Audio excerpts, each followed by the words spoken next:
अस्सलाम वालेकुम, मैं हूं शाहजेब खानजादा। डीपीओ पाकपतन के ट्रांसफर का मामला अब सुप्रीम कोर्ट में है।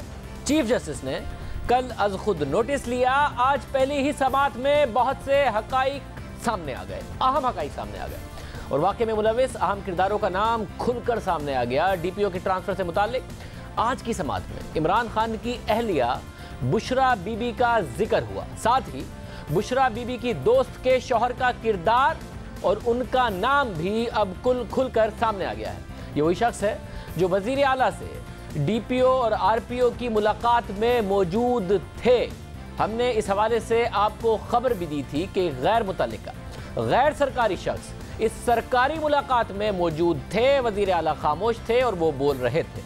आज सुप्रीम कोर्ट में पुलिस अफसरान के बयानात से इस खबर की तस्दीक हो रही है और वो नाम जो उस वक्त हमने आपको नहीं बताया था वो भी आज सामने आ गया है। वज़ीर आला के साथ मौजूद शख्स का नाम एहसन गुज्जर है, जो इमरान खान की अहलिया बुशरा बीबी की दोस्त फराह के शौहर है। उन्हीं के घर पर इमरान खान और बुशरा बीबी का निकाह हुआ था, जिसकी तस्वीर सामने आई थी। और आज अदालत में जो बयानात सामने आए हैं, इससे ऐसा लग रहा है कि खातून फराह के शौहर एहसन गुज्जर ने सरकारी काम में मुदाखलत की। कसूरवार कौन है, इसका फैसला तो सुप्रीम कोर्ट करेगी, मगर आज की समाअत बहुत दिलचस्प रही। सुप्रीम कोर्ट में आज इस केस से जुड़े तमाम आला पुलिस हुक्काम पेश हुए और अपना अपना मौक़िफ़ बयान किया। समाअत के आगाज़ पर चीफ जस्टिस ने पूछा कि खबर मानिका और एहसन जमील गुज्जर कहाँ हैं, ये क्या किस्सा है? 5 दिन से पूरी कौम इसके पीछे लगी हुई है। चीफ जस्टिस ने कहा कि रात 1 बजे तबादला किया गया, क्या सुबह नहीं होनी थी? डेरे पर बुलाकर माफी मांगने का क्यों कहा गया? चीफ जस्टिस ने रिमार्क देते हुए कहा कि वजीर आला या उनके पास बैठे हुए शख्स के कहने पर तबादला हुआ तो ये दुरुस्त नहीं है। एक बात मैं बार बार कह रहा हूं कि पुलिस को आजाद और बाइख्तियार बनाना चाहते हैं। ये खबर मानी का माफी मंगवाने वाला कौन होता है? वजीर आला पंजाब ने माफी मांगने के लिए क्यों दबाव डाला? हम देखते हैं किस तरह दबाव के तहत तबादला होता है। इस दौरान आईजी पंजाब ने अदालत में बयान देते हुए कहा कि रिजवान गोंदल का तबादला महकमाना तौर पर किया गया। अपने जराए और स्पेशल ब्रांच के जरिए मालूम हुआ कि उनके इलाके में 2 वाकयात हुए थे। खबर मानिका समझ रहे हैं कि उनके खिलाफ साजिश हो रही है। डीपीओ बराह रास्त जिम्मेदार नहीं, लेकिन वो दुरुस्त मालूमात नहीं दे रहे थे। उनको एक्शन लेना चाहिए था और मुझे आगाह करते। आईजी पंजाब ने अदालत को बताया कि किसी ने मुझे तबादले के लिए नहीं कहा, मैं डिक्टेशन नहीं लेता। इसी दौरान आईजी पंजाब ने अंग्रेजी में कहा कि you can go and ask anybody, जिस पर चीफ जस्टिस ने फौरन कहा कि आप कैसे बात कर रहे हैं, ये क्या तरीका है? अदालत को इस तरह मुखातिब करते हैं? जस्टिस उमर अता बंदियाल ने आईजी की सरजनिश करते हुए अंग्रेजी में कहा कि mister IG, you are too full of yourself. आपकी ये हिम्मत कैसे हुई कहने की? आप होते कौन हैं अदालत को इस तरह मुखातिब करने वाले कि जाएं और पूछ लें? आईजी करीम इमाम ने अदालत से फौरन माजरत की। चीफ जस्टिस ने कहा कि अगर गलत बयानी करेंगे तो अदालत से आईजी के तौर पर वापस नहीं जाएंगे। चीफ जस्टिस ने कहा कि क्या आपने अपने अफसर को रोका कि वो वजीर आला के पास ना जाएं? आईजी ने अदालत को बताया कि वाकया ये था कि पाकपतन में रात 12:30 बजे या 1 बजे एक खातून पैदल जा रही थी। चीफ जस्टिस ने कहा कि पुलिस ने हिफाजत के लिए खातून से अगर पूछगछ कर ली तो क्या हर्ज है? आईजी ने बताया कि पाकपतन में ये रिवायत है कि लोग दरबार पर जाने के लिए 20 से 25 किलोमीटर पैदल चलते हैं। उस खातून के साथ बदतमीजी की गई और उसका हाथ पकड़ा गया। अदालत ने रिजवान गोंदल को रोस्टम पर बुलाया और मौक़िफ़ देने की हिदायत। डीपीओ रिजवान गोंदल ने बताया कि 24 अगस्त को वजीर आला के सेक्रेटरी का 4 बजे फ़ोन आया और कहा कि आप 10 बजे वजीर आला दफ्तर आ जाएं। मुझे बताया गया कि रीजनल पुलिस ऑफिसर को भी साथ लेकर आएं। मैंने आरपीओ शारिक कमाल को फ़ोन करके बताया और कहा कि वजूहात 2 हो सकती हैं। एक 5 अगस्त का वाकया है और दूसरा 24 अगस्त का वाकया है। उन्हीं की वजह से हमें बुलाया गया होगा। रिजवान गोंदल ने कहा कि आईजी को भी इस बारे में आगाह किया। उनके ऑपरेटर ने कहा कि वो मसरूफ़ हैं, तो फिर उन्हें मैंने व्हाट्सएप पर पैगाम भी भेजा। रिजवान गोंदल ने अदालत को मजीद बताया कि रात 10 बजे वजीर आला पंजाब से मुलाकात के लिए उन्हें कमरे में बिठाया गया तो पहले एक शख्स आया और उसके कुछ देर बाद वजीर आला पंजाब आए। वजीर आला ने बताया कि ये मेरा भाई है, आपसे ये कुछ बात करेगा। बाद में हमें मालूम हुआ कि उस शख्स का नाम एहसन जमील गुज्जर है और उसके पास कोई सरकारी ओहदा नहीं है। एहसन गुज्जर ने मुझसे कहा कि पाक पतन में मानिका फैमिली के खिलाफ साजिश हो रही है। मैंने जवाब दिया कि ऐसी कोई बात मेरे इल्म में नहीं है। रिजवान गोदल ने अदालत को मजीद बताया कि एहसन गुज्जर ने मुझे कहा कि मैंने बैरून मुल्क से भी किसी से पैगाम आपको भिजवाया था, लेकिन आपने अमल नहीं किया। चीफ जस्टिस ने पूछा कि आपको किसने पैगाम भिजवाए, जिस पर डीपीओ ने जवाब दिया कि 2 सरकारी अफसरान की तरफ से मुझे पैगाम आए। मुझसे मुतालबा किया गया कि खावर मानिका के डेरे पर जाकर मैं मामलात को दुरुस्त करूं। मैंने यही गुजारिश की कि अगर मैं ऐसा करूंगा तो इससे पुलिस का मोराल गिर जाएगा। चीफ जस्टिस ने पूछा कि एहसन गुज्जर का इस मामले से क्या ताल्लुक है। डीपीओ रिजवान गोदल ने कहा कि इस गुज्जर की बीवी फरा खातून अव्वल की यानी इमरान खान साहब की अहलिया की दोस्त है। चीफ जस्टिस ने कहा कि ये वही फरा हैं जिनके घर खातून अव्वल का निकाह हुआ था। खावर मानिका और एहसन गुज्जर को फौरी तौर पर बुलाया जाए। चीफ जस्टिस ने आईजी को हिदायत की कि बाहर जाकर दोनों से राब्ता करें। इस दौरान हटाए गए डीपीओ अपना बयान जारी रखें। रिजवान गोदल ने बयान जारी रखते हुए अदालत को बताया कि दोनों वाकयात के दौरान पुलिस एहलकारों को गालियां दी गई। खावर मानिका ने पहले वाकये के बाद एलीट फोर्स वालों को कहा कि हम तुम्हें उठाकर ले जाएंगे। बाद में फोन करके हिदायत दी गई कि रिजवान गोदल कल दफ्तर में ना हो। जस्टिस एजाजुल हसन ने पूछा कि हतमी तौर पर यह वजीर आला का हुक्म था कि आप सुबह दफ्तर में ना जाएं, दफ्तर में ना हो। तो रिजवान गोदल ने बताया कि मुझे वजीर आला पंजाब के सेक्रेटरी का फोन आया और फिर मुझसे पूछा कि क्या आपने चार्ज छोड़ दिया है। तो मैंने सेक्रेटरी को बताया कि मैं घर का सामान पैक कर रहा हूं, जिस पर उसने कहा कि वजीर आला पूछ रहे हैं, मैंने तस्दीक के लिए फोन किया है। इस मौके पर चीफ जस्टिस ने रिमार्क दिए कि जरा आइन के आर्टिकल 62(1)(f) दिखाएं, ये बताएं कि ये आर्टिकल कहां कहां लागू हो सकता है। उन्होंने अदालत में बैठे सीनियर वकील मखदूम अली खान से कहा कि आपको माबुन मुकर्रर करके इस आर्टिकल को देख लेते हैं। रिजवान गोदल के बाद आरपीओ शारिक कमाल ने अपना बयान रिकॉर्ड कराया और कहा कि खावर मानिका को नाके पर रोका, लेकिन वो नहीं रुके और पुलिस को बुरा भला कहा। चीफ जस्टिस ने उनसे पूछा कि आईजी पंजाब ने डीपीओ को वजीर आला पंजाब से मिलने से नहीं रोका। आरपीओ ने जवाब दिया कि नहीं रोका। जस्टिस एजाजुल हसन ने पूछा कि वजीर आला पंजाब किस कानून के तहत तबादले का कह सकता है, जिस पर आईजी पंजाब ने कहा कि वजीर आला पंजाब 19 और 20 ग्रेड का तबादला कर सकता है। चीफ जस्टिस मियां साकिब निसार ने रिमार्क दिए कि कड़ियां मिल रही हैं कि वजीर आला पंजाब के कहने पर तबादला किया गया। इस दौरान एडिशनल आईजी पंजाब अबू बकर ने अपनी रिपोर्ट पेश की, जिसमें बताया गया कि खातून से बदतमीजी का पहला वाकया 5 अगस्त को पेश आया। उन्होंने बताया कि 6 अगस्त से 23 अगस्त तक इस मामले पर कोई एक्शन नहीं लिया गया और ना ही किसी ने राब्ता किया। मेरी तहकीकात ये है कि डीपीओ को इस वाकये की तहकीकात करनी चाहिए थी। इस पर जस्टिस उमर अता बंदियाल ने रिमार्क दिए कि आपका मौक़िफ़ है कि 6 अगस्त के वाकये की डीपीओ को तहकीकात करनी चाहिए थी। चीफ जस्टिस ने रिमार्क दिए कि हम कानून की बालादस्ती की जंग लड़ रहे हैं। चीफ जस्टिस ने समाअत के दौरान पूछा कि पूरे वाकये में वजीर आला पंजाब का क्या काम था, ये वजीर आला का यार कहां से आ गया, क्या एहसन जमील गुज्जर कोई बड़ा आदमी है। इस मौके पर अदालत ने हिदायत दी कि पता करके बताया जाए कि खावर मानिका और एहसन गुज्जर कितनी देर में आएंगे, जिसके बाद केस की समाअत कुछ देर के लिए मुलतवी कर दी गई। वक्फे के बाद केस की समाअत हुई तो खावर मानिका और सरकारी अफसरान अदालत में पेश नहीं हुए, जिसके बाद अदालत ने खावर मानिका समेत अफसरान को अगली समाअत में तलब करते हुए रिमार्क दिए कि एडवोकेट जनरल पंजाब आइंदा समाअत पर आर्टिकल 62(1)(f) का स्कोप देखकर पेश हो।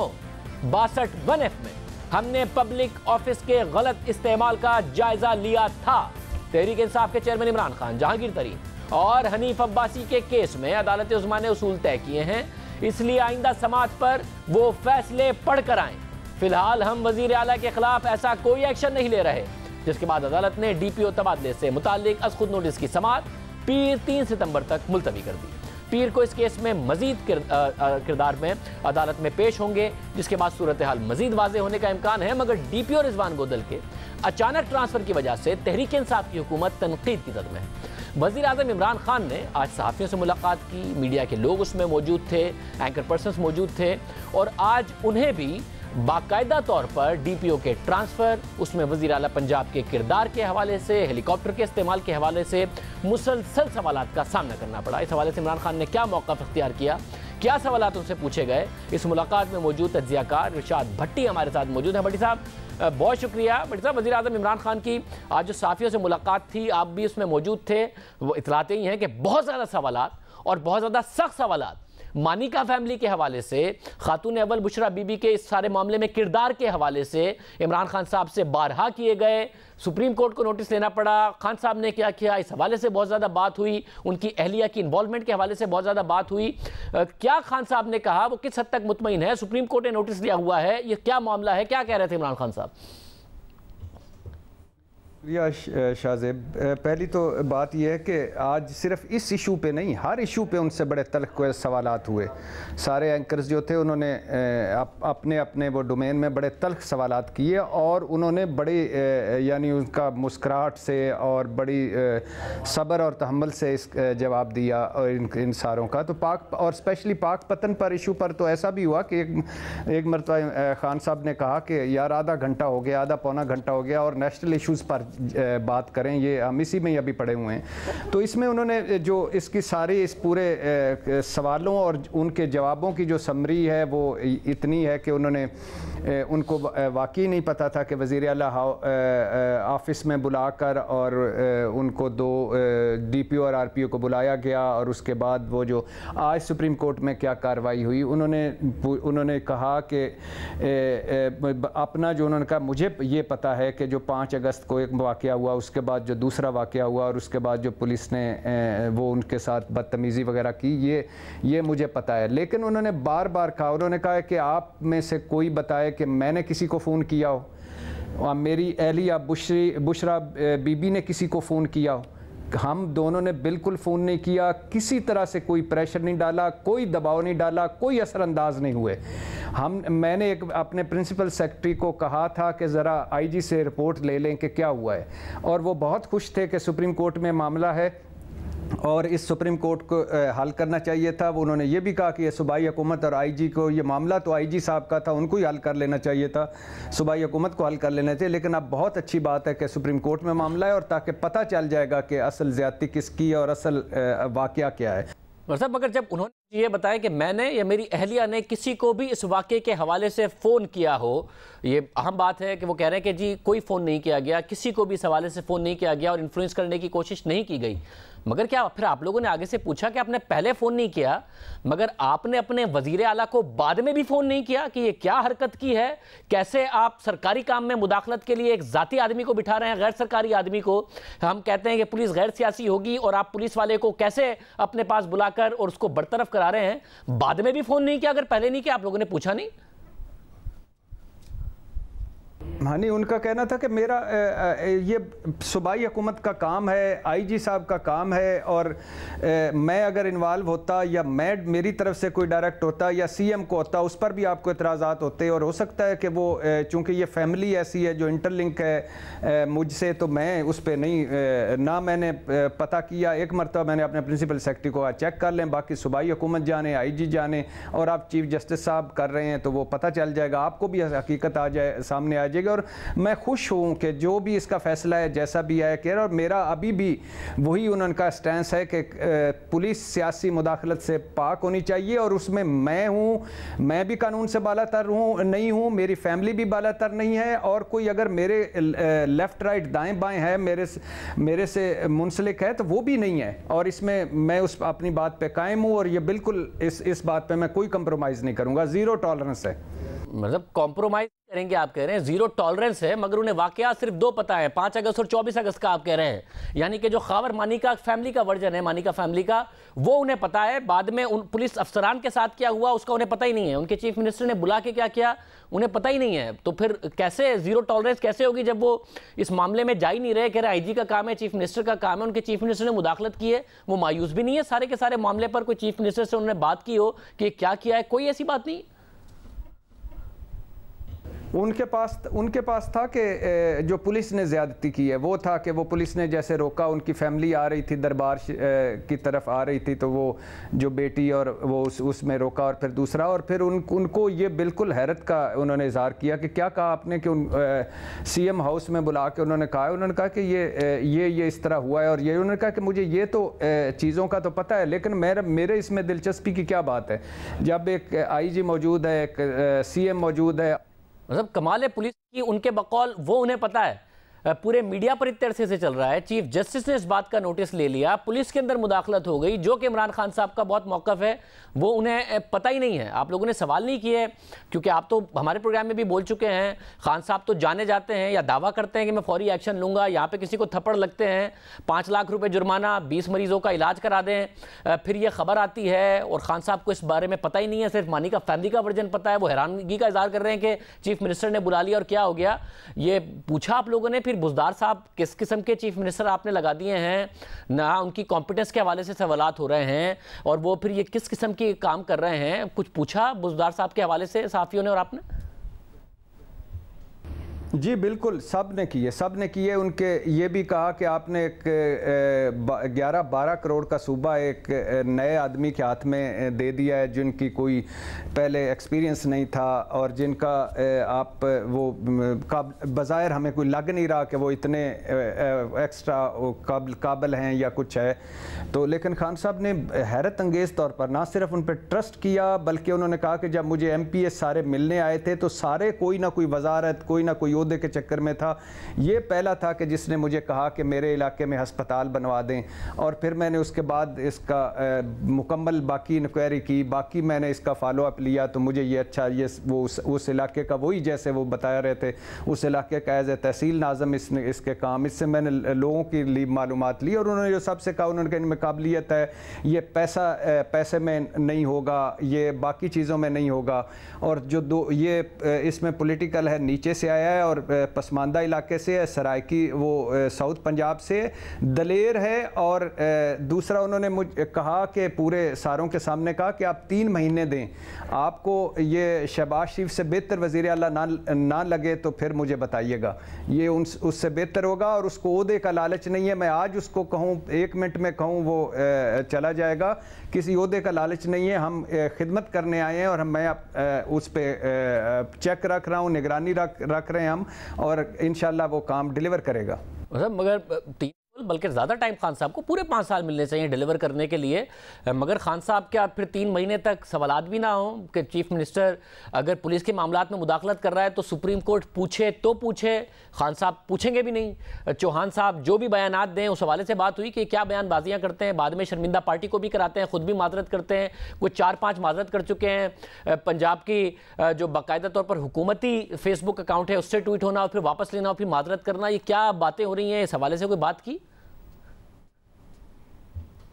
हाँ, उन्होंने उस पर जब चौहान साहब पे उन्होंने कहा, फवाद साहब ने भी इंटरवीन किया, फवाद चौधरी साहब ने भी, उन्होंने बताया कि ये किया, तो उन्होंने हल्का सा वो जैसे खान साहब का अक्सर मामलों में चेहरा ब्लश हो जाता है जब, तो वो उन्होंने कहा कि नहीं इट्स वो एक ज़ेर लब, उन्होंने जिस तरह हमें जो एक अंदाज़ा लगाया जा सकता है वो यही है कि उन्होंने नापसंदीदगी का इजहार किया।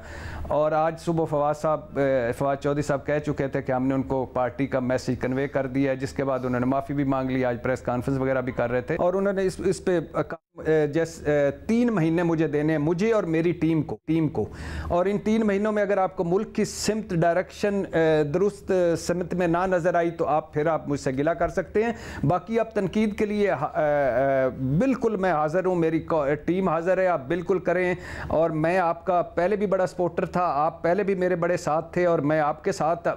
मगर जो हुकूमत है, डेमोक्रेटिक हुकूमत है, उसे जो अच्छे काम है, चाहे वो गैर मकबूल काम हो, उसमें सपोर्ट मिलनी भी चाहिए।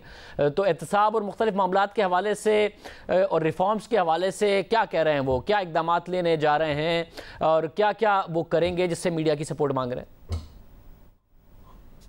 दो चीज़ें उन्होंने कहा, दो चीज़ों पे उन्होंने कहा कि बाकी आपका जैसा मर्जी है ट्रीट करें, दो चीज़ों पे आपने मेरा साथ देना है। एक है सादगी और बचत, और ये जो हम ऊपर से लेकर मैं नीचे तक ले जाऊंगा, बड़ा रोला पड़ेगा। ये हमारा कलोनियल किस्म का मिजाज है, हम बादशाह लोग हैं, हम जिस जगह पे वो वहाँ बादशाही कर रहा है, तो ये इस स्टेटस को मैंने तोड़ना है। दूसरा है एहतसाब। उन्होंने कहा कि बिला इम्तियाज़ एहतसाब होगा। मैंने चेयरमैन नैब को भी कहा है कि मेरी टीम में हो या अपोजिशन में हो, मेरे तरफ हो या दूसरी तरफ हो, आपने कभी भी कोई इम्तियाज़ नहीं बरतना। और आप आज से हुकूमत या किसी भी दबाव से फ्री हैं। इसी तरह मैं FIA को फ्री कर रहा हूँ और उसको पावर दे रहा हूँ, और आप जो मुझे तजावीज़ देंगे मैं उनका करूँगा। एहतसाब और सादगी पे उन्होंने मीडिया को कहा है कि आपने मेरे साथ खड़े होना है। वो मैं पहले भी बता चुका हूँ कि जमहूरियत ख़तरे में पड़ जाएगी और बहुत सारी चीज़ें होंगी। अपोजिशन उन्होंने फिर कहा कि बड़ी कमज़ोर तरीन अपोजिशन है, और इनके कट की वजह मैं और वो जो उनके मुकदमात और उनकी करप्शन और उनका सारा कुछ है, इस वजह से वो इकट्ठे हो रहे हैं कि हम इससे बचें, लेकिन कोई भी नहीं बचेगा। मतलब करें कौम का पैसा वापस लेके आए, बट साथ में अपनी पार्टी के अंदर जो एहतसाब की रिवायत खान साहब ने कायम करनी है, उस हवाले से नहीं बात हुई। सादगी की बात कर रहे हैं, तो आपने तो बड़ा एतराज़ किया था हमारे प्रोग्राम में भी, तो आपने पूछा नहीं या किसी ने कि ये आप बात सादगी की करते हैं और इस्तेमाल हेलीकॉप्टर करते हैं, जिस पर फिर बहुत ज़्यादा तनकीद होती है। आपका इस्तेहकाक है कीजिए, मगर फिर दावे इतने बड़े बड़े ना कीजिए, कोई ऐसी बात नहीं है। मैं बिल्कुल आप ये खातर जमा रखें, यही बात हमने भी उधर भी कही थी कि उनके सामने भी कही थी कि आप क्यों, उन्होंने कहा कि वो बताया कि हेलीकॉप्टर खड़ा हुआ है। पहले तो उन्होंने वो सारी गाड़ियां बताई जो ऑक्शंस पे, पहले खर्चे बताए, जो गवर्नर हाउस मरी का बताया, पंजाब हाउस का बताया, बाकी सारों का बताया कि क्या क्या हो रहा है। मैं तो हैरान हूँ कि खौफ खुदा नहीं था लोगों में कि इस तरह वो सारा कुछ कर रहे थे। फिर उन्होंने जब हम हेलीकॉप्टर की तरफ आए तो उन्होंने कहा कि 4 मिनट की वो है सफ़र है वहाँ से बनीगाला का। अब मुझे आप ये बताएं, मुझे उन्होंने कहा है कि मुझे हर एजेंसी ये बता चुकी है कि आपकी लाइफ को ख़तरा है, और ख़तरा नहीं है, शदीद ख़तरा है। आप तो इस पे दो ऑप्शन हैं, या तो मैं एक 8-10 गाड़ियों के कॉन्वाय, चलो 20-25 गाड़ियां नहीं, वो लेके जाया करूं, और मैं अगर वहां जाना चाहता हूं तो मैं चला जाया करूं, या जो हेलीकॉप्टर खड़ा है जिसके लिए हमने वैसे भी इसको अगर मैं ना इस्तेमाल करें तो उसके आवर्स होते हैं जो उड़ाना होता है, तब किसी भी हेलीकॉप्टर को जो खड़ा हो तो उसको उड़ाया जाता है ताकि वो सही हालत में रहे।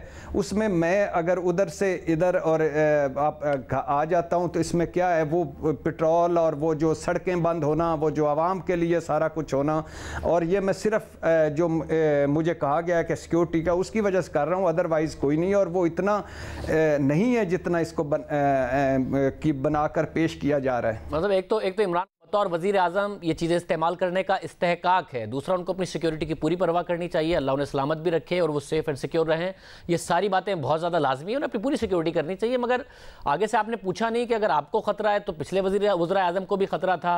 उन्हें आप मिसाल देते थे यूरोपियन की कि वो कैसे साइकिल पर जाते हैं जब वो सिक्योरिटी लेते थे, या फिर उनके साथ कुछ गाड़ियाँ होती थी। आप कह रहे हैं कि या तो 20 गाड़ियाँ 10 गाड़ियाँ होंगी या फिर हेलीकॉप्टर होगा, तो आपको ख़तरा है। तो पिछले वज़ीर आज़म को भी ख़तरा था, तो आप जो दावे करते थे और दूसरों को ताने देते थे वो गलत थे, ये बात नहीं हो।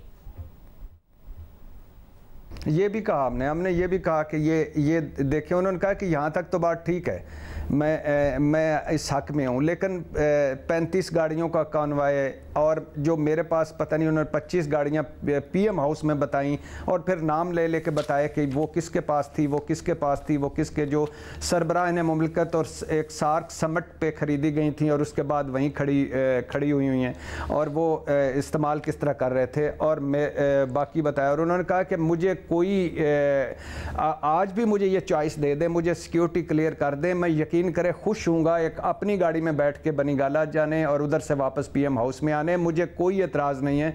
मैं कभी भी प्रोटोकॉल का इसका नहीं कर रहा हूँ, और सिक्योरिटी और प्रोटोकॉल में उन्होंने वो कहा कि थोड़ा सा फ़र्क करें, और ये भी आगे जाके आपको शिकायत नहीं होगी। और बाकी बहुत सारी चीज़ें उन्होंने कहा कि जो इसके साथ हैं वो हम ऑलरेडी ख़त्म कर चुके हैं। बहुत शुक्रिया। इरशाद भट्टी साहब मौजूद थे। आज जो वज़ीर आज़म से सहाफ़ियों की मुलाकात हुई उसमें बहुत सख्त सवालात का सहाफ़ियों की तरफ से वज़ीर आज़म को सामना करना पड़ा, चाहे वो ख़ाबर मानी का वाक़े के हवाले से हो, DPO के तबादले के हवाले से हो, हेलीकॉप्टर के इस्तेमाल के हवाले से हो। सहाफ़ियों ने सख्त सवालात पूछे। इमरान खान साहब ने जो जवाब दिए वो इरशाद भट्टी साहब शेयर कर रहे थे। प्रोग्राम में एक ब्रेक शामिल करते हैं। एक और अहम खबर है तहरीक इंसाफ के हवाले से। तहरीक इंसाफ दावेदार रही इस बात की कि मोरूसी सियासत नहीं होनी चाहिए। नून लीग पीपल्स पार्टी पर एतराज़ था। अब जो बाई इलेक्शन के लिए टिकट दिए जा रहे हैं, परवेज़ खटक साहब के ख़ानदान को पहले ही नवाजा गया है, असद कैसर साहब का, उन सब में किस तरीके से ये टिकट दिए जा रहे हैं, क्या मामला, इस पर बात करेंगे ब्रेक के बाद।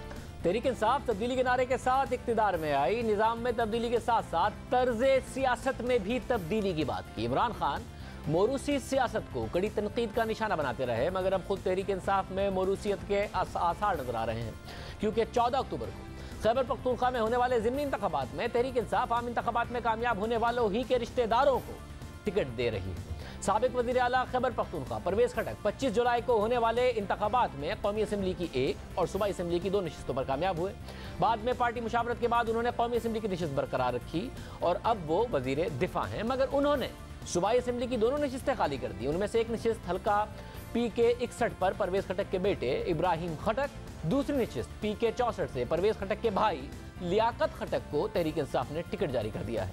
परवेज़ खटक खुद उनके रिश्तेदार पहले ही कौमी असम्बली में मौजूद हैं। परवेज़ खटक NA 25 नौशेरा से कामयाब हुए। उनके दामाद इमरान खान NA 26 नौशेरा से तहरीक इंसाफ के टिकट पर कामयाब हुए। इसके अलावा ख़वातीन की मखसूस नशिस्तों पर भी खटक ख़ानदान की 2 ख़वातीन मुंतखब होकर कौमी असम्बली में पहुँच चुकी हैं। खैबर पख्तूनख्वा से तहरीक इंसाफ की 6 ख़वातीन कौमी असम्बली की रुकन बनी। उनमें से एक परवेज़ खटक की भाभी नफीसा खटक और दूसरी परवेज़ खटक की भतीजी साजिदा बेगम है।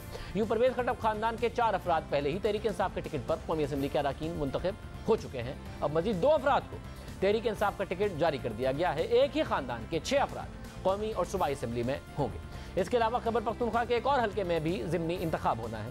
तहरीक इंसाफ के रहनुमा असद कैसर NA 18 सवाबी और खैबर पख्तूनख्वा असम्बली की नशिस्त PK 44 से कामयाब हुए। उन्होंने भी पार्टी की मुशावरत के बाद कौमी असम्बली की नशिस्त बरकरार रखी। स्पीकर कौमी असम्बली बने। असद कैसर ने सूबाई असम्बली की नशिस्त खाली कर दी। इस नशिस्त पर अब असद कैसर के भाई आकिबुल्ला तहरीक इंसाफ के टिकट पर मैदान में उतर रहे हैं, यानी वो खुद कौमी असम्बली में होंगे और कामयाबी के बाद उनके भाई सूबाई असम्बली के रुकन बन जाएंगे। इसी तरह खैबर पख्तूनख्वा असम्बली की एक और नशिस्त पर भी ज़िमनी इंतखाब होना है। तहरीक इंसाफ के रहनुमा और साबिक सूबाई वज़ीर अली अमीन गंडापुर कौमी असम्बली के हल्का NA 38 डेरा इस्माइल खान और सूबाई असम्बली के हल्का PK 57 में से कामयाब हुए। अली अमीन ने भी कौमी असम्बली की नशिस्त अपने पास रखी। सूबाई असम्बली की नशिस्त खाली कर दी, जिस पर अब होने वाले ज़िमनी इंतखाबात में उनके भाई फैसल अमीन गंडापुर को तहरीक इंसाफ ने टिकट जारी कर दिया है। यूँ तहरीक इंसाफ के 3 रहनुमाओं ने कौमी असम्बली की नशिस्तें खाली की बरकरार रखी और सूबाई असम्बली की नशिस्तें खाली की, मगर उनकी खाली नशिस्तों पर उन्हीं के रिश्तेदारों को टिकट दिया जा रहा है। इस पर हम बात करेंगे। हमारे साथ शौकत यूसुफजई साहब मौजूद हैं, जो कि पाकिस्तान तहरीक इंसाफ के सीनियर रहनुमा हैं, तर्जुमान हैं खैबर पख्तूनख्वा में हुकूमत के। शौकत साहब बहुत शुक्रिया। सब ये खटक ख़ानदान को इतनी सारी नशिस्तें, ख़वातीन की मखसूस नशिस्त भी, खुद परवेज़ खटक साहब भी, फिर बेटा भाई, ये क्या हो रहा है? फिर असद कैसर साहब, गंडापुर साहब, कारकुन कम पड़ गए क्या पाकिस्तान तहरीक इंसाफ में? मोरूसी सियासत के खिलाफ बात करते थे और क्या कर रहे हैं? बिस्मिल्लाहिर्रहमानिर्रहीम। देखिए शाज़े भाई, हमारी जो पार्टी है पाकिस्तान तहरीक इंसाफ, ये एक जमहूरी पार्टी है। इसके जो निचले लेवल पे आप देखें, UC लेवल नहीं बल्कि नेबरहुड लेवल, जिसको विलेज काउंसिल कहते हैं, वहाँ से शुरू होती है हमारी तंजीमें, ऊपर तक आती हैं। और ये जब भी इस तरह की सिचुएशन पैदा होती है तो जो नॉमिनेशन होती है वो नीचे लेवल से आती है उम्मीदवार की। तो अब ये कि वहाँ पे जितने उम्मीदवार होते हैं वो वहाँ से फाइनल होते हैं और वही पे नाम ऊपर भेजते हैं सूबे को, और सूबा जो है वो मरकज़ को भेजता है। जहाँ तक इन लोगों के ताल्लुक जो आप गिनवा रहे हैं, ये पहले से ये इनके हल्के हैं, ऑलरेडी ये सियासत में हैं। और दूसरी बात ये है कि ये देखे 2 चीज़ें हैं ना, या तो ये है कि एक बंदे को आप पिक करके उठा के देखे जी आप टिकट इसको दे दे। एक वो है जो हल्के वाले लोग, जो हमारी पार्टी की हिरार्की है, वो करके दे कि भाई ये ये हमारा उम्मीदवार होगा और उसको टिकट मिलना चाहिए। अब देखिए इसमें दो चीजें हैं, एक तो ये कि अगर हम ये सिर्फ ये चीज सामने लाए कि जी फलां का रिश्तेदार है इसलिए इसको सियासत नहीं करनी चाहिए, तो एक तो ये तो कि फंडामेंटल राइट्स के भी खिलाफ है। और दूसरी बात ये है कि अगर आप मेरिट पे आ रहे हैं, यानी जो पार्टी जो फैसला कर रही है आप उसको अडॉप्ट कर रहे हैं, तो मेरे ख्याल से इसमें तो कोई बुराई नहीं है। अगर आप परवेज खटक साहब के भाई की बात कर रहे हैं, वो पहले से एमपीए आ रहे हैं, मतलब कोई अभी नई बात नहीं कि हम उसको टिकट दे रहे हैं, वो पहले से एमपीए हैं। इसी तरह अगर उनके दामाद की आप बात कर रहे हैं तो वो पहले से सेनेटर हैं, तो ये इसी तरह असद कैसर के जो भाई की बात कर रहे हैं वो पहले से एमएलए रह चुका है, उनके अपने अपने हल्के हैं। तो अब अगर हम इस बात पे कि जी चूंकि इलेक्टेबल्स हैं उन लॉजिक दी गई थी, अगर पहले से किसी और पार्टी के साथ या कहीं भी एसोसिएटेड रहे तो आपकी पार्टी में तो अपने कारकुन है ना। और दूसरी अगर जमातों में हो तो मोरूसी सियासत, शाह महमूद कुरैशी साहब के बेटे को टिकट मिले तो फिर नीचे से पार्टी वर्कर्स ने कहा था, जहांगीर तरीन साहब के बेटे को टिकट दिया जाए तो नीचे के पार्टी के वर्कर्स ने कहा था, वो फिर भी हार गए।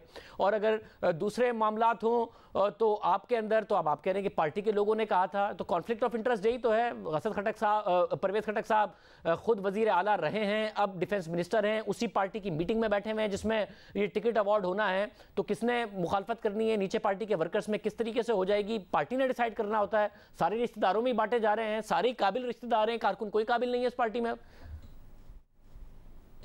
नहीं, मैंने तो आपसे कहा ना कि एक तो ये कि मेरी अगर ख्वाहिश है और मैं इन्फ्लुएंशियल हूँ और मैं कहता हूँ कि जी मेरे बेटे को टिकट मिलना चाहिए, एक तो ये तरीका है ना। एक ये तरीका है कि हमारे पास तो दूसरा कोई रास्ता ही नहीं है कि अगर एक हल्के के लोग ये कहें कि जी इसको आना चाहिए क्योंकि ये जीत भी सकता है, क्योंकि ये पहले से उस हल्के में पॉपुलर है। तो देखिए दो तीन चीजें हैं, एक पॉपुलरिटी है, एक जो वहाँ लोकल डिसीजन है। अगर लोकल लोग ये डिसाइड करें कि जी फलां बंदे को टिकट मिलना चाहिए, तो इसमें तो मेरे ख्याल से ना परवेज खटक साहब की कोई वो है, ना असद कैसर साहब की वो है। पिछली दफा भी यही हुआ था कि असद कैसर साहब ने हैंड्स अप किया था कि जी आप जिसको देना चाहें टिकट दे दें, तो वो जो उस कंस्टिट्यूएंसी की जो हिरार्की थी उन्होंने फैसला किया कि जी आकिब को आना चाहिए क्योंकि आकिब इलेक्शन जीत भी सकता है इलेक्शन। तो वो इस सारे तनाजुर में देख के वो फैसला वो लोकल तनाजुर में सारे में देख के कैसे हो सकता है कैसर की सीट पर वो भी खाली की हुई नेशनल असेंबली के रख रहे हैं उनका रिश्तेदार अली अमीन गंडापुर के भाई, परवेज खटक साहब के इतने सारे रिश्तेदार, और दोनों सीटों पर जो पार्टी के लोग हैं वो ये कह रहे हैं कि बस इन्हीं को देना है। और ये मोरूसी सियासत आप जो कहते थे, जब मरियम नवाज को टिकट दिया जा रहा था तो क्या हल्के के लोग बाहर निकल आए थे कि इनको टिकट नहीं देना? जब हमजा शहबाज को टिकट दिया जाता है तो क्या हल्के के लोग बाहर निकल आते हैं कि इनको क्यों टिकट दे रहे हैं, हम तो किसी और को देना चाहते हैं? मगर दूसरी पार्टी इस पर यही तो कहते हैं वो कि मोरूसी सियासत, खान साहब इसी बात का तो इल्जाम लगाते थे। अब आप हर बात में कहते हैं कि हल्के के लोग कह रहे हैं और पार्टी के रहनुमा हार भी जाए तब भी हल्के के लोगों ने उस सूरत में कहा था। तो इन्फ्लुएंस इस्तेमाल कर रहे हैं आपके पार्टी के जो सीनियर रहनुमा हैं। वजीर दिफा खुद उस मीटिंग में बैठे हैं जिसमें पार्टी टिकट अवार्ड होना है, उन्होंने दोनों टिकट अपने रिश्तेदारों को अवार्ड कर दिए हैं। कॉन्फ्लिक्ट ऑफ इंटरेस्ट खान साहब कहते थे बिल्कुल नहीं होगा, जो पार्टी के जो गवर्नमेंट का ओहदा रखेगा पार्टी के मामलात नहीं देखेगा। परवेज खटक साहब देख रहे हैं और आप उस पर भी एक्सप्लेनेशंस दे रहे हैं। लोकल तंजीम जो होती है वो विलेज काउंसिल के लेवल से होती है, फिर यूसी लेवल पे आती है, फिर उसके टाउन लेवल पे आती है, फिर उसके बाद डिस्ट्रिक्ट लेवल पे आती है, फिर डिस्ट्रिक्ट से फिर डिवीजन के लेवल पे, फिर उसके बाद मरकज जाती है। ये 3-4 तंजीमें होती हैं। मैं आपकी बात थोड़ी देर के लिए मान लेता हूं कि चलो जी कॉन्फ्लिक्ट ऑफ इंटरेस्ट है, लेकिन आप मुझे बताएं कि अगर नीचे लेवल से नाम चला आ रहा है कि जी फलां को टिकट मिलना चाहिए, ऊपर जाके सिर्फ इसलिए इस वजह से उसको ड्रॉप किया जाए कि चूंकि इसका बाप जो है वो फलां ओहदे पे, तो मेरे ख्याल से ये ज्यादती होगी। अगर उनका पहले से हल्का है वैसा मैं कि अगर एक बड़े ओहदे पर वो हैं, चीफ मिनिस्टर रहे हैं या दूसरे वो स्पीकर पहले केपी असेंबली रहे हैं अब कौमी असेंबली हैं, तो एक इन्फ्लुएंस है, तो ये पार्टी ने ऊपर से चेक करना है। नीचे के लोग कैसे डिफाई करेंगे? यही तो कॉन्फ्लिक्ट ऑफ इंटरेस्ट है कि पार्टी के लोगों को देखना है। पार्टी में जब पहले भी एहतजाज हुआ है तो खान साहब ने क्या कहा इलेक्टेबल्स के हवाले से, तो पार्टी में कहां से डिफाइंस आएगा? जो खान साहब ने इलेक्टेबल्स को पहले भी टिकट दे दिए थे कि मुझे देना है क्योंकि इलेक्शन जीतना है, मगर अब तो आपने केपी में 2/3 मेजॉरिटी ली है, अब तो आप कारकुनों को देखेंगे या फिर यही बात करेंगे जो अभी आप तावीलें दे रहे हैं? नहीं शाहजेब साहब, हमारी जो पार्टी है ना उसके वर्कर इतने जोशीला और इतने जज्बाती वाला कि वो किसी की भी परवाह करे, क्योंकि हम तो भुगत चुके हैं, हम भुगत रहे हैं। ये बात बिल्कुल मैं मानने के लिए तैयार नहीं हूँ कि हमारी पार्टी के वर्कर किसी से दबेंगे, परवेज खटक साहब से या असद कैसर साहब से, या ये वाहिद पार्टी है जो मुंह पे बात करते हैं वर्कर, जो गलत है गलत कहते हैं, जो सही है सही कहते हैं। ये मैं आपको यकीन दिलाता हूँ, आप इस पर सर्वे भी कर सकते हैं। ये बड़ी अजीब मैं ये सिचुएशन है। महमूद जान बाबर साहब, ब्यूरो चीफ जियो न्यूज़ पेशावर हमारे साथ मौजूद। महमूद जान बाबर साहब, क्या वाकई अच्छे कॉम्पिटेंट लोग हैं, पार्टी के लिए कमिटमेंट है और हलकों की तरफ से कहा गया जिसकी वजह से सारे रिश्तेदारों को टिकट दिया जा रहा है जहां जहां से असेंबली की सीटें छोड़ी गई हैं, या फिर वाकई कोई मोरूसी मामला है? क्या इस वक्त हो रहा है? शौकत यूसुफ साहब कह रहे हैं कि भाई लोग हैं, ये पहले भी सीनियर हैं सियासत में और हल्के की तरफ से ये डिमांड आई। यहाँ पे एक नैरेटिव बन गया है। एक नैरेटिव ये बना है कि जो पहले एक गुनाह होता था उसकी अब तारीफ इन्होंने बदल दी है और उसे नेकी के ज़मरे में ले आए हैं कि अगर ये हो रहा है तो इसे होने दिया जाए, क्योंकि पार्टी के अंदर से अभी तक इसके खिलाफ एक भी आवाज नहीं उठ रही, किसी इजलास में इसके खिलाफ बात नहीं हो रही। परवेज खटक साहब ने कल अपने भाई और बेटे को जहां पर टिकट दिए उस इजलास की सदारत भी वो खुद कर रहे थे, जिस भाई को टिकट मिला है वो भी उसमें मौजूद थे और इनके दामाद भी उसमें मौजूद थे, तो तमाम खानदान के लोग पहले से ही उस इजलास में मौजूद थे।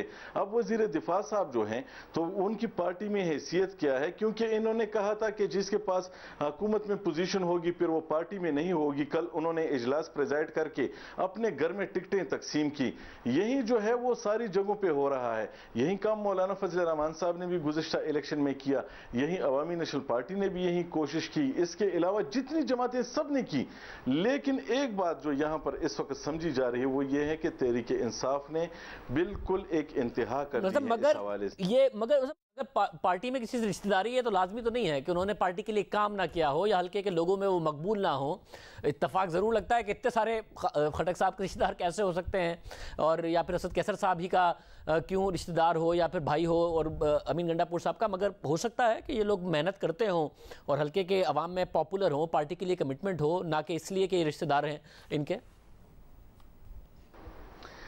इसमें देखिए एक वाज़े अंसर मौजूद है। वाज़े अंसर यह है कि इन अभी और इससे पहले 5 सालों के दौरान जितनी भी टिकटें इस बुनियाद पे तकसीम की गई उसमें उस वक़्त उस पार्टी के अंदर वहाँ पे मास्टर किए हुए नौजवान, मुख्तलिफ एमफिल किए हुए नौजवान उस इलाकों में मौजूद थे और वो उस शख्स के लिए जाके कंपेन चलाते थे। वो नौजवान उस वक़्त शिकायतें करते थे और अब भी ये नौजवान दबे लफ्ज़ों में ये सब कुछ कहते हैं, लेकिन चूंकि उन्हें इस बात का एहसास है कि अगर ये बात वो जाके सामने लोगों के सामने करेंगे तो वो जो 5 साल जिन्होंने जिस पार्टी का दिफा किया तो खुद बहुत बुरे लगेंगे। तो इस वजह से एक बड़ी अजीब सी सिचुएशन है और कोई वजह नजर नहीं आ रही। मैं असद कैसर साहब के भाई को नहीं जानता, 23 साल हो गए मुझे इस सूबे में रहते हुए, सहाफत करते हुए, कि उनकी क्या खिदमत हैं, उनकी पार्टी के लिए क्या खिदमत हैं। परवेज खटक साहब के जो भाई, बेटे, जो उनके दामाद और उनकी जो मोहतरम खवातीन हैं, वो उनके बारे में हमें नहीं पता कि उनकी ऐसी स्टैंडिंग क्या है, उनकी क्वालिफिकेशन क्या है। क्या उन्होंने बाहर से कोई PhDs की हैं सियासत में जो बाकी कारकुनों ने नहीं की? क्या उन्होंने जाके कोई ऐसे कोर्सेज किए हैं कि जिसकी वजह से वो सियासत को बेहतर समझते हैं? बहुत शुक्रिया। महमूद जान बाबर साहब हमारे साथ मौजूद थे, अपना तज़किया दे रहे थे। प्रोग्राम में एक ब्रेक शामिल करते हैं। एक और अहम खबर है, उस पर तफसील से बात करेंगे। अगर पाकिस्तान के थिएटर्स में कुछ रिफॉर्म्स की ज़रूरत है तो हुकूमत और हुकूमती शख्सियात एक मस्बत माइंड के साथ, मस्बत जहन के साथ उसमें रिफॉर्म्स में हिस्सा ले सकती हैं। अदाकारों के साथ बैठकर वो रिफॉर्म्स कर सकते हैं, बात को आगे बढ़ाया जा सकता है, लेकिन गलत ज़बान का इस्तेमाल और सिर्फ माफ़ी इस मसले का हल नहीं। इस मिजाज को बदलने की ज़रूरत है, क्योंकि फ़नकारों से मुतालिक गैर मुनासिब अल्फाज इस्तेमाल करने, मजाक उड़ाने और तज़हीक करने का मामला अक्सर संगीन नोयत भी इख्तियार कर लेता है। अक्सर ऐसे कई वाक़यात रिपोर्ट होते रहते हैं जिनमें फ़नकारों को हिरासा किया जाता है, उन्हें तशद्दुद का निशाना बनाया जाता है और मामला इस हद तक आगे बढ़ जाते हैं कि फ़नकारों को कत्ल तक कर दिया जाता है। ऐसे कई वाक़यात हैं जिसमें फ़नकारों को कभी उनके घर पर, कभी स्टेज पर परफॉर्म करते हुए कत्ल कर दिया गया। किसी फ़नकार ने फरमाइश पूरी नहीं की तो फायरिंग कर दी गई। ऐसी सूरत हाल में जिम्मेदार अफराद को जिम्मेदारी दिखाने की ज़रूरत है। प्राइवेट प्रोग्राम्स में फ़नकारों के लिए सख्त अल्फाज इस्तेमाल करना, उनसे मुताल्लिक नामुनासिब बातें कर देना, फ़नकारों को, स्टेज अदाकारों को मुआशरे के बिगाड़ का जिम्मेदार ठहराना इस मामले का हल नहीं। इस तरह की बातें तो किसी के लिए भी नहीं करनी चाहिए, जबकि फ़नकार आसान हदफ होते हैं। अहम ओहदों पर फाइज जिम्मेदार अफराद को जिम्मेदार चाहिए, क्योंकि जब हम उनकी तज़हीक करेंगे, उन पर तनकीद के लिए ऐसे अल्फाज इस्तेमाल करेंगे जिससे नफ़रत का इजहार हो, जिससे उनकी तज़लील हो, तो इससे मुआशरे में आर्ट के फ़रोग़ के बजाय तकरीब कारी ही परवान चढ़ेगी। शायद यही वजह है कि तफरीह फराहम करने वालों पर तशद्दुद, उनके कत्ल की खबरें सामने आती रहती हैं। अप्रैल 2018 में शादी की तकरीब में परफॉर्मेंस के दौरान गुलकारा समीना सिंधु को गोली मारकर कत्ल कर दिया गया। फरवरी 2018 में मर्दान में 3 नामालूम अफराद ने फायरिंग करके खैबर पख्तूनख्वा की मशहूर स्टेज अदाकारा सुम्बुल खान को कत्ल कर दिया। मुलजिमान फनकारा को तकरीब में ले जाना चाहते थे, लेकिन इनकार पर फायरिंग कर दी गई।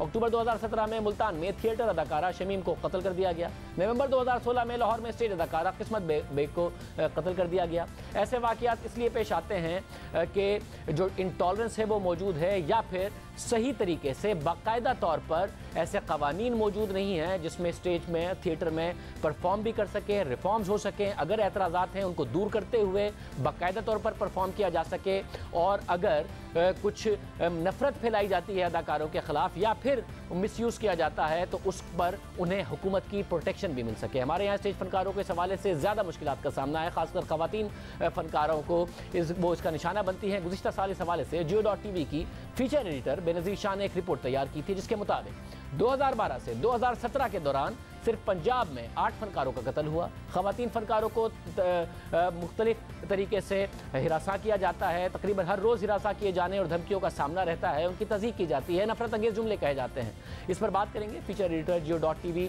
बेनज़ीर शाह हमारे साथ मौजूद है। बेनज़ीर शाह, बहुत शुक्रिया, आपने इस हवाले से काम भी किया है।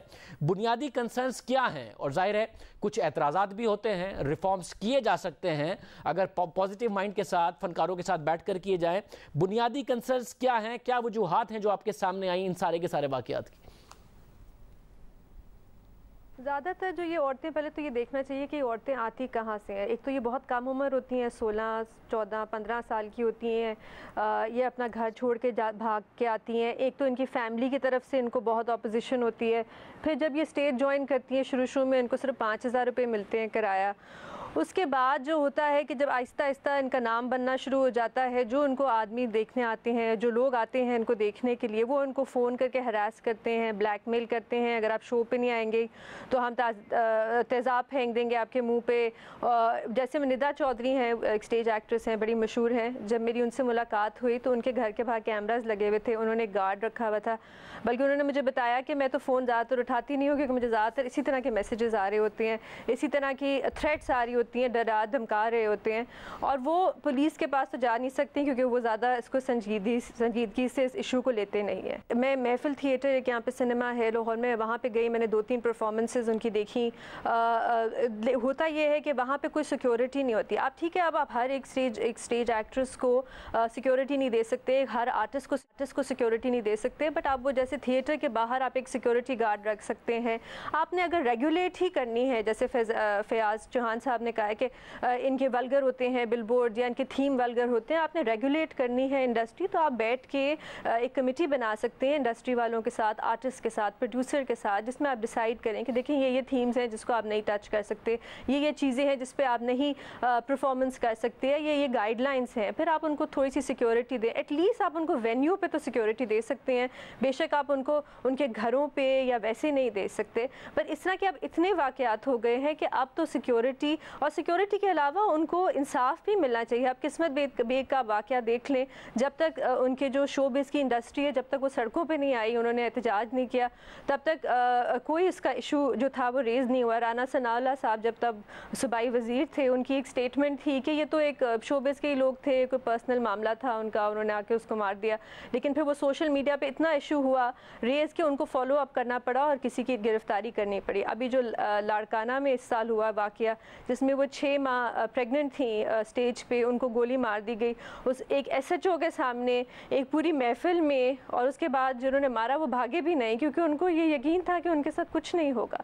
तो आप अगर उनको सिक्योरिटी नहीं दे सकते तो इंसाफ तो दे सकते हैं, कोई फॉलो अप तो हो सकता है उनके केसेस का। करने हैं तो ये जो माइंडसेट है जो चौहान साहब का है, उसके साथ तो रिफॉर्म नहीं हो सकते। ना ही अदाकारों की मुश्किलात को समझा जा सकता है, ना ही उनके फ़न को समझा जा सकता है। मगर बहरहाल एक स्टिग्मा अटैच्ड है, ये बहुत ज़बरदस्त फॉर्म ऑफ आर्ट है थिएटर, मगर उसके साथ पाकिस्तान में कुछ एक स्टिग्मा अटैच्ड है। ये कैसे हो कि ये इम्प्रेशन भी ख़त्म हो जाए और साथ में रिफॉर्म्स भी हो जाएं, सिक्योरिटी भी हो, और जो बातें होती हैं, जो तनकीद होती है, जो स्टिग्मा अटैच्ड है, वो भी ना हो?